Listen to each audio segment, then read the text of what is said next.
नमस्कार, मैं हूं आपके साथ मयंक। देखिए, ऑस्ट्रेलिया में सिडनी में बॉन्डी बीच पर जिस तरह से हनुक्का फेस्टिवल के दौरान ज्यूज समुदाय पर हमला हुआ है, अब इस हमले को लेकर ईरान की तरफ से बेहद सनसनीखेज और बड़ा दावा किया गया है।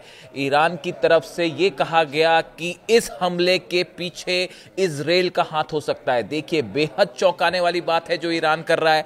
ईरान की न्यूज एजेंसीज में और आईआरजीसी के कुछ कमांडर्स इस तरह की बात कर रहे हैं कि इस हमले का मास्टरमाइंड खुद इजराइल हो सकता है और इजराइल ने ही यह हमला करवाया ताकि जो फिलिस्तीनियों के लिए जो सपोर्ट बढ़ रहा है पूरी दुनिया में वो कम हो और फिलिस्तीनियों को लेकर लोग अपनी राय बदलें। इस तरह की बात कही जा रही है।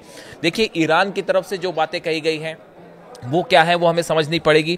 पहली बात तो देखिए, ईरान की कुछ न्यूज एजेंसीज ने न्यूज मीडिया में इस तरह की खबरें चलाई हैं जिसमें यह कहा गया है the primary suspect in attack on Jews in Australia is the Zionist regime.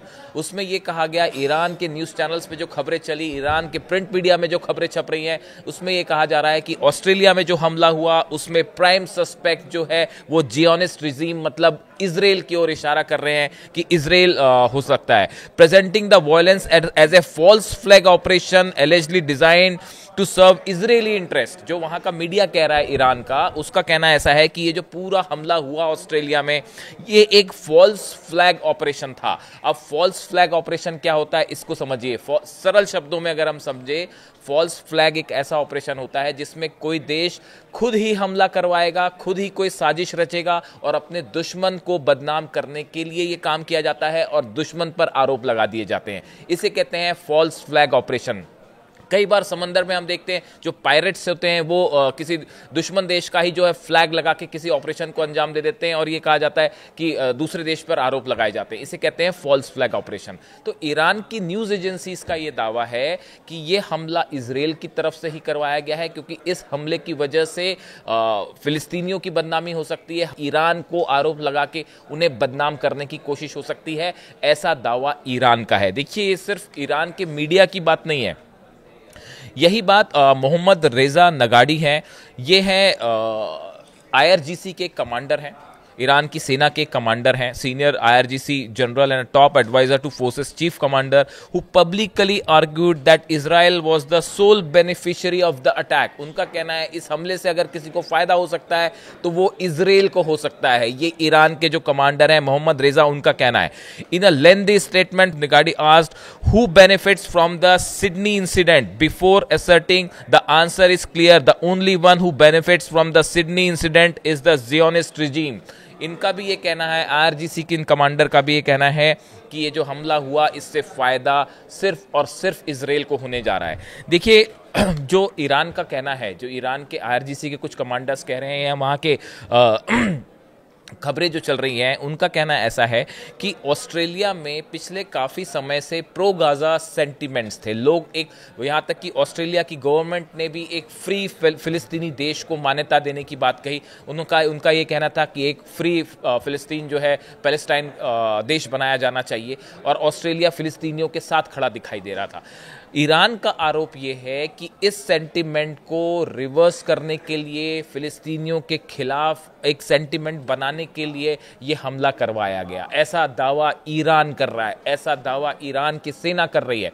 और देखिए, जैसे ये हमले हुए उसके बाद इजराइल की तरफ से ईरान पर आरोप लगाए गए और ये कहा गया कि इस हमले के पीछे ईरान हो सकता है। देखिए, बॉन्डी बीच पर हनुक्का फेस्टिवल के दौरान जो ये हमला हुआ, इस हमले पर जो हमलावर थे उनके नाम निकल के सामने आए। साजिद अकरम जो कि 50 साल का है, बताया जा रहा है कि पाकिस्तान से जो है ऑस्ट्रेलिया आया था 1998 में, और उसका बेटा 24 साल का नवीद अकरम। नवीद जो है अभी हॉस्पिटल में एडमिट है, उसे भी गोलियां लगी है और सीरियस सिचुएशन में है। और जो साजिद अकरम है इसकी मौके पर मौत हो जाती है।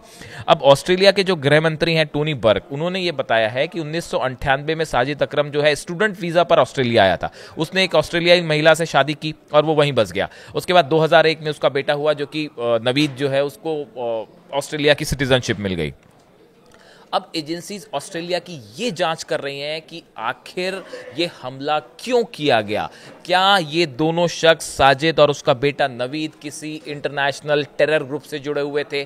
क्या इनका किसी संगठन से कोई संबंध था? क्या इस हमले के पीछे इनको उकसाया गया था या इन्होंने खुद से ये हमला किया? इसकी वजह अभी तक सामने नहीं आ पाई है। जो साजिद जिसने हमला किया, उसकी वाइफ जो वेरेना है, ऑस्ट्रेलिया की रहने वाली है, उसने कहा कि मेरे लिए ये बड़ी हैरान करने वाली बात है, मुझे बिल्कुल अंदेशा नहीं था कि बाप बेटे दोनों जाके इस तरह से पब्लिकली जो है फायरिंग कर देंगे। वो घर से ये बोल के गए थे कि वो फिशिंग करने जा रहे हैं। यानी देखिए, इस पूरे मामले में अभी ऑस्ट्रेलिया की तरफ से कुछ नहीं कहा गया।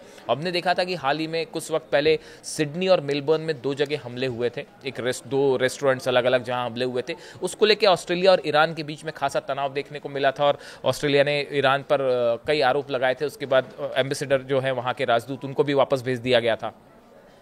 इसके बाद अब ऑस्ट्रेलिया हर एंगल से मामले की जांच कर रहा है। इसी बीच जो बयान आया इजराइल की तरफ से, इजराइल की एजेंसीज की तरफ से कि इस हमले के पीछे ईरान का हाथ हो सकता है, उसके फौरन बाद ईरान ने आरोप लगाए हैं और ये खुलासा किया है कि चूंकि अंतर्राष्ट्रीय स्तर पर कई देश जो हैं वो अब फिलिस्तीन के साथ खड़े हैं, कई देश ऐसे हैं जो लगातार इजराइल का विरोध कर रहे हैं, इजराइल की छवि भी खराब हुई है।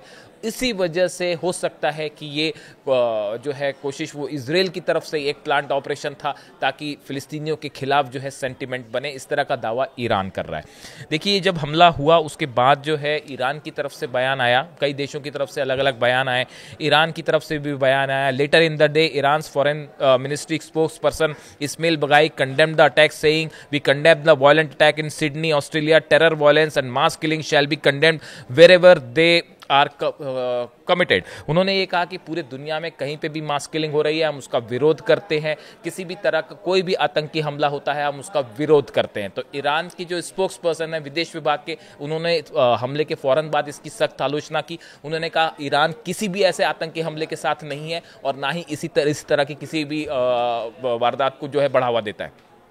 हमने देखा कुछ वक्त पहले अमेरिका में भी इस तरह के हमले हुए, इसी तरह के हमले यूरोप में भी हुए जहां पे ज्यूइश कम्युनिटी को निशाना बना के अटैक किए गए। उस समय भी ये बातें सामने आई कि क्या कोई पर्टिकुलर ऑर्गेनाइजेशन इसके पहले है। उस समय भी ईरान को लेकर कई आरोप लगे, लेकिन उस समय ईरान को लेकर किसी भी तरह के कोई प्रूफ नहीं मिले। जांच के बाद भी किसी तरह का कोई प्रूफ अब तक सामने नहीं आया। तो इसीलिए ईरान का ये कहना है कि ये ईरान के जो IRGC के कमांडर हैं वो कह रहे हैं, ईरान का जो मीडिया है वो ये आरोप लगा रहा है कि ये जो हमले हैं ये इजराइल की तरफ से कराए जा सकते हैं और एक फॉल्स फ्लैग ऑपरेशन हो सकता है। यानी ऑस्ट्रेलिया में हमले को लेके ईरान और इजराइल आमने सामने हैं और अब देखना यह होगा कि ऑस्ट्रेलियन एजेंसीज की जांच में क्या निकल के आता है और ऑस्ट्रेलिया क्या कहता है। इस पे हमारी नजर बनी रहेगी। जो भी अपडेट होगा आप तक पहुंचाएंगे। Thank you so much.